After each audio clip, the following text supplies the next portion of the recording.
group of the People's Democratic Party's presidential candidate, Atiku Abubakar, yesterday rejected moves by the ruling All Progressives Congress to extend the 2023 general elections by 4 weeks.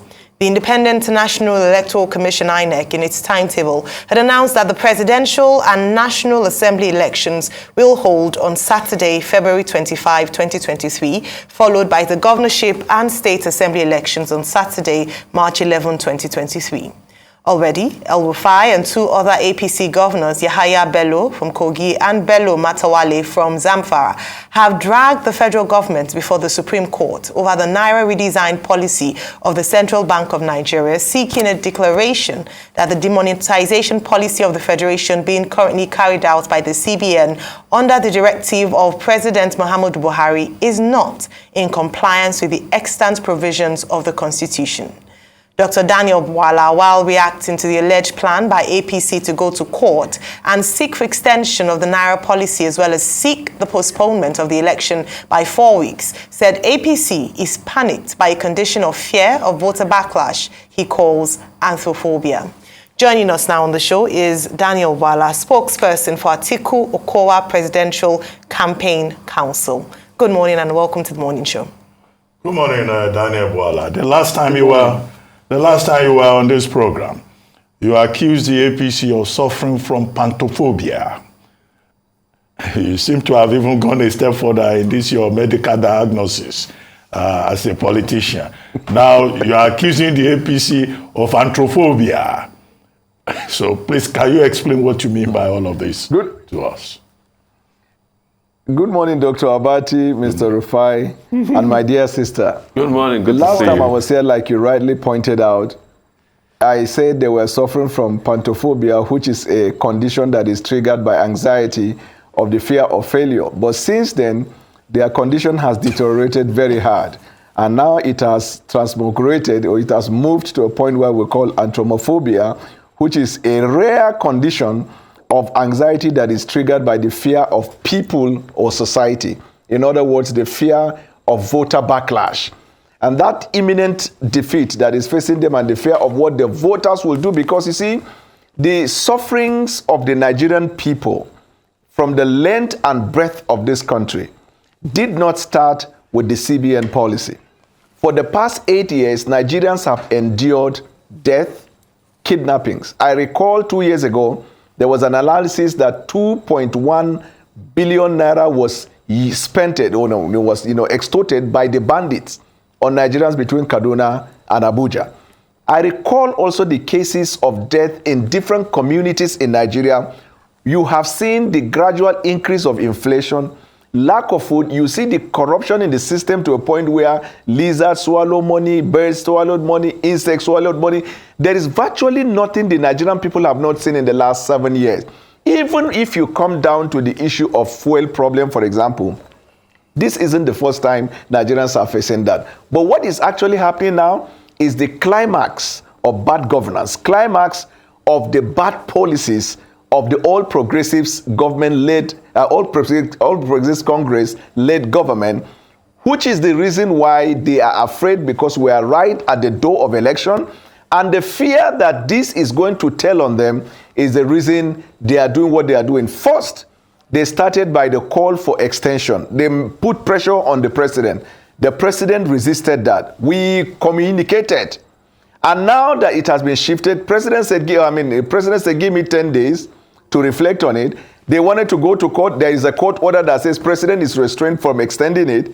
Now, given the time, they know that it will become impracticable for them to achieve what they went to court to do. So they came up with the second one, which is what is practically happening.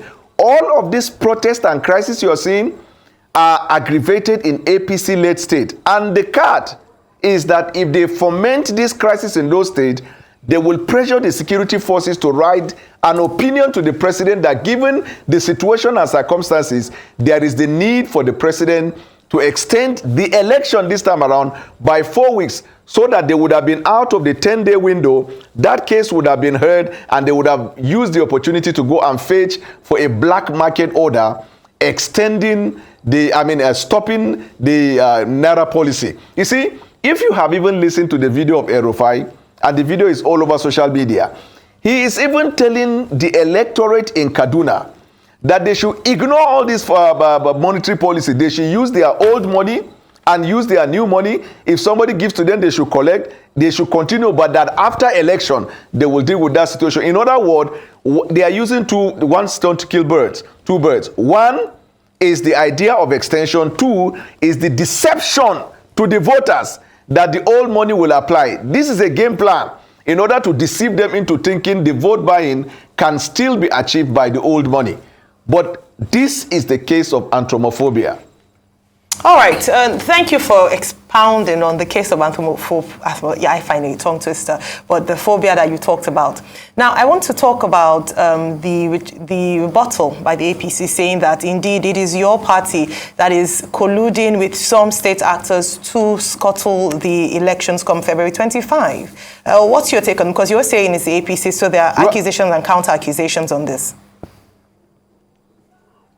The thing is that that isn't selling with the common man on the street. It isn't selling with experts. It's not even selling in the media. Given this fact, I will tell you. For those of them that still open their constitution and the Electoral Act, it is a political party that sponsors a candidate. On the day of election, you will not see the name of Tinubu there. You will see APC. The government in power is APC, came into power by the voting of the population of Nigeria. The policy have been emanating from the APC-led government. The Naira design did not come from PDP. This is not like the British government. The opposition is not anywhere near power. Now, they are falling short of calling the president a moron. That's why they have used every adjective under the heavens to insult him. One, they touch his head, his shoulder, his knee, and the toe. Head, shoulder, knee, and toe. They say it's not the president that is the problem. It is somebody around the villa manipulating him. Somebody said, no, it is somebody in Central Bank manipulating him. Another one said, no, it is one behind his house manipulating him. All they are trying to say is that the president is like an effigy. He doesn't have a thinking. He doesn't have rationality. In fact, he doesn't even have access to security and intelligent briefing. But the policies emanated and the policies are dished out from the APC-led government. How does that connect to PDP? And besides, because PDP is in a pole position to win this election, it is the natural thought by the APC-led government or APC party to assume that any policy that APC is not crying, then that means APC is, any policy that PDP is not crying foul, then that means PDP is beneficiary. But I need you to know that we have about 8 political parties in Nigeria. In fact, yesterday, 14 of them threatened to boycott this election if this Naira policy is extended. So in other words, apart from APC, all the other political parties have welcomed the idea of the Naira policy so that if anything else, if anything at all, this election must reflect the wishes of the people. Look at the increase of voter registration. Look at the movement among the young people. Look at the excitement that people have to be able to decide their future. The least that this government can give to the Nigerian people is a free, credible, and fair election. The European Union and international observers decided to come much earlier than they usually come during election, so they can observe for themselves what is happening, and they don't have to be told by domestic observers. Okay, real quickly, couple of things, Daniel, and let's go straight to it. Number one is, a lot of people are asking, how are you so sure that it's the PDP that will carry the day? Because a lot of people too have argued that PDP are part of those, since the return to democracy, that have not allowed Nigerians to enjoy the return to democracy and get the dividends of democracy. The APC keeps talking about the 16 billion that the PDP spent on electricity, and they've not been able to do anything about it. The fact that it was the failures of the PDP that brought the APC to power, that's one argument. Secondly, also you guys have your own internal squabbles with Wike. Wike has now gone to the court now to say that, hey, PDP, please, you can't suspend me. The court shuts them down. And also the likes of Chimaroke Onana. And thirdly, I want empirical proof and evidence about this 22.5 billion of old notes that the PDP claims that the APC amassed in Kano. Empirical proof, what is happening as regards that? Okay, let me start with the first one, Mr. Rufai. How are we sure that it is PDP that will carry the day? This is the reason why we are sure we are winning the election. One, our ears are on ground as we communicate our vision to the Nigerian people. Then we listen to what the experts are saying, both in the public and the private sector. We are hearing from the experts in the private sector, especially those who are rooted in economy, that although in all the political parties there is no perfect manifesto, but that the manifesto of PDP is the one that is realistic in achieving the goal of recovering Nigeria from the doldrum.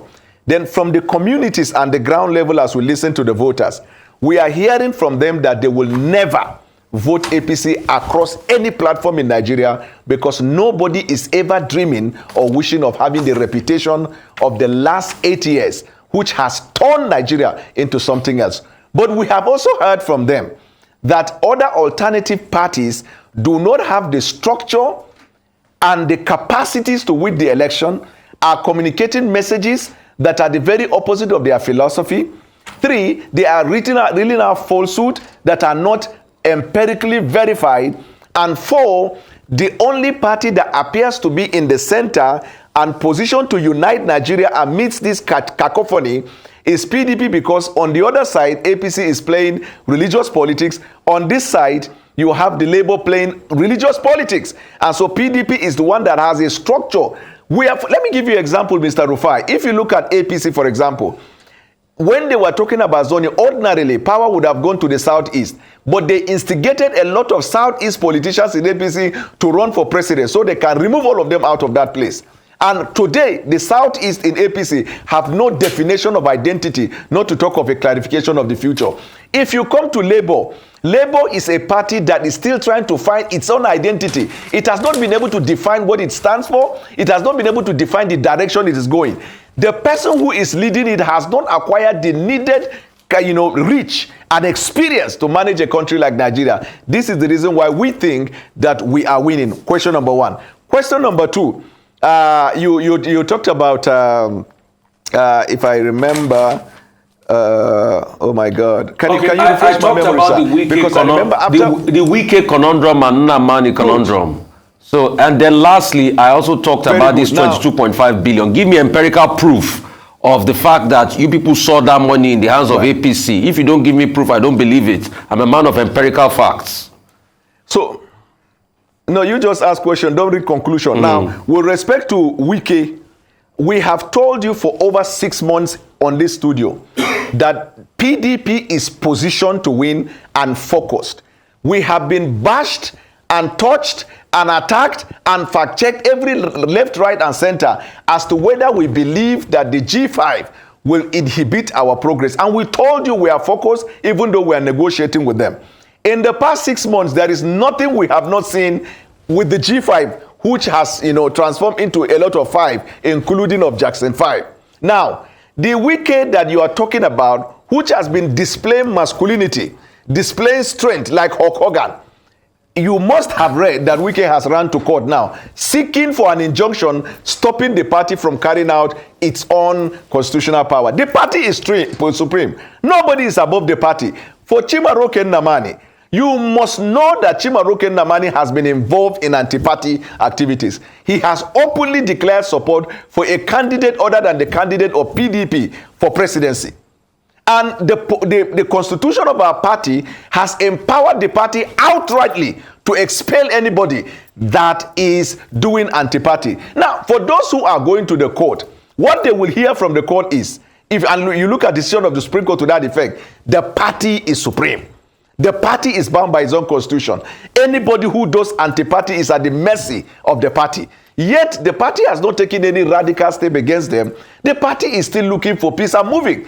And now, who is ashamed? The people they have given indication they were going to support, they are in a logjam. Wike has led people to believe that he will support Labour Party candidate.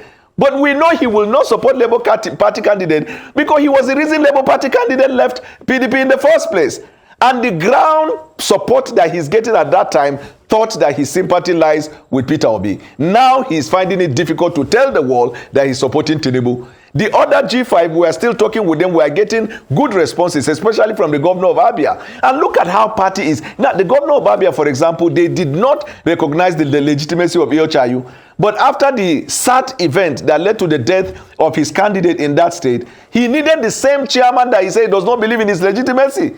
He said this is where you begin to factor some of those things. And in the third one, with respect to the 22 billion, I have not mentioned 22 billion. And whoever said it, I think the person is better positioned to give you empirical evidence. But if I say it, then I'll be happy to answer that to that effect. But is your party, you know, the presidential campaign, is the PDP that made these allegations and put it out there. But I also want to press it further. Is there anything about money that is being circulated that people might have heard of? Because all of this came out as regards the notes here. Go ahead, go ahead. What I know about money is that El-Rufai was on an interview where he said a fellow governor of his and friend secured 500 million naira of the new note.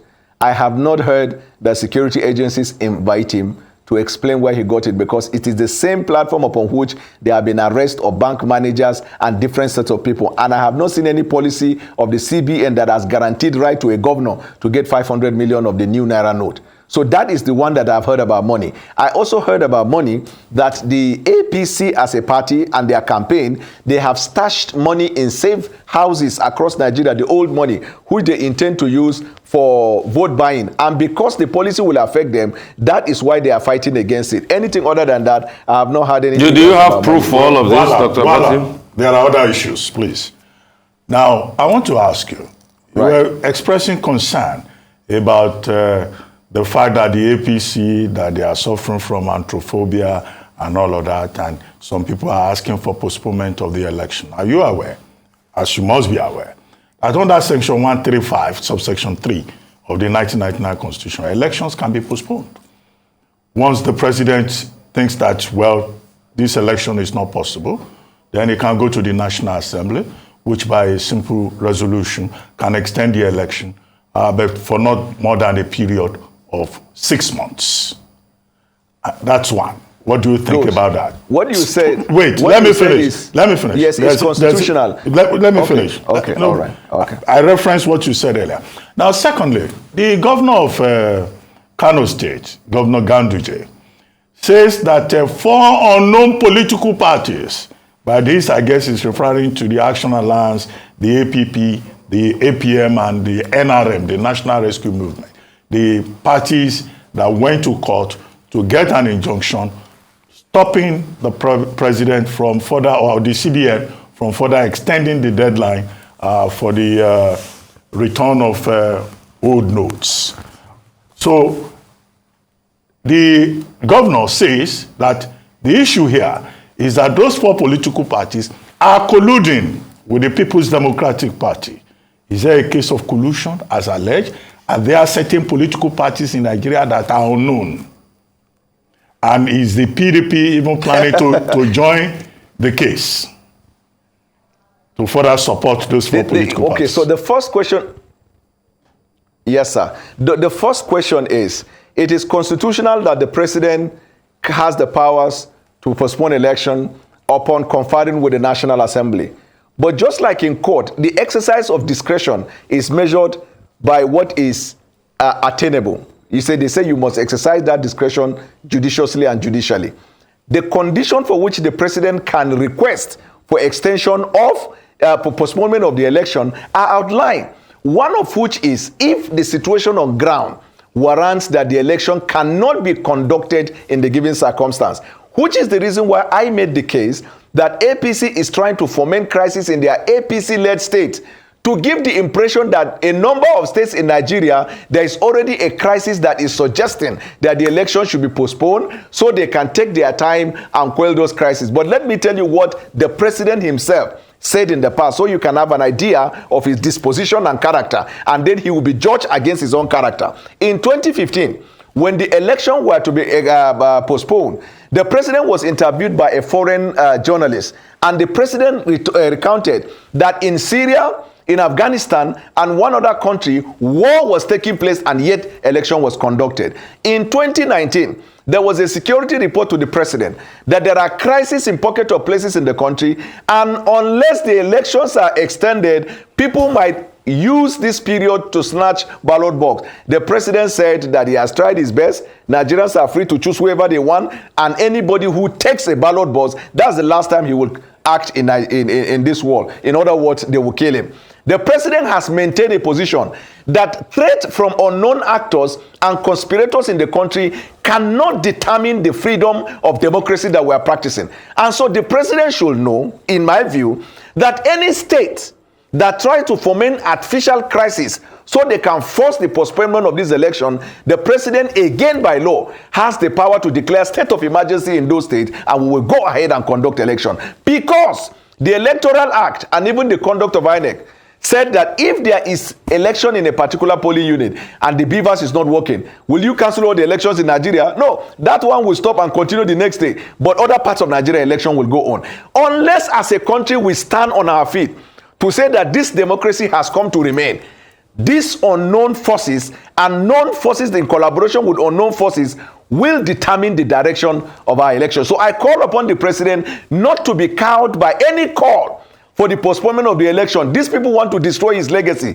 Wherever they are coming from, elections are to be conducted as and when due. The situation on ground has suggested. Let them not put pressure on the chairman of INEC. We're hearing that law enforcement, they are putting pressure on him to tell the president that INEC is not prepared. We know INEC said they are prepared. We know Central Bank said they are prepared. We know the security forces have said they are prepared. Nothing at all should deter us from that. The second point, Dr. Bati, you raised is about... the four political parties that got an injunction, are they with the PDP? Will the PDP also join the case?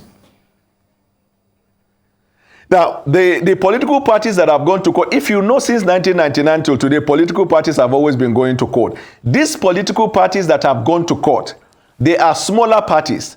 They probably do not have the base to raise the funds to execute the election. And they believe that their best chances will better be served if the election is free and fair and devoid of vote buying. Because it is when vote buying comes into play that smaller political parties are disenfranchised or voted out, unjustly. And so they're going to those courts. They didn't need the PDP's consent. And if PDP wants to go to court, PDP can go to court. As is presently constituted, everybody knows that PDP is just waiting for the D-Day. We have communicated enough our manifesto and intention to the Nigerian people. Nigerian people are tired of APC, and the other alternatives cannot match PDP. So anything that happens, even if mosquito bite them in their houses now, I'm telling you, APC will say PDP sent them. If they open their door and they see the wind blowing, they will say it is PDP that sent it to them. Because anthropophobia means is a condition that is triggered by the fear of the masses backlash because of poor and bad governance in the country. Well, this idea of Baba Sokwe politics, let me tell you this about Baba Sokwe. The idea that one person somewhere has demonstrated that in his state, where everything else is done in that state as his wishes. Baba Sokwe, Baba. So they now want to make it Nigeria Sokwe. Where somebody in APC will say, this is how I want it. You saw in their rally now, he said, we install them there, we will take them out, we will get it there. And so the money is not everything. There is a time people come to a point where they look at your money and they don't give a damn about your money because it's all about their lives and their freedom. Well, thank you very much, Daniel Bwala. I see you are working very hard on your Yoruba. The other day, I saw you in a video saying Kokoro Chunje for. That's why. Kokoro Chunje for Inwe for Lua. What is happening to them right now? The insect that is killing the plant is in the plant. Okay, thank you, Daniel Bwala.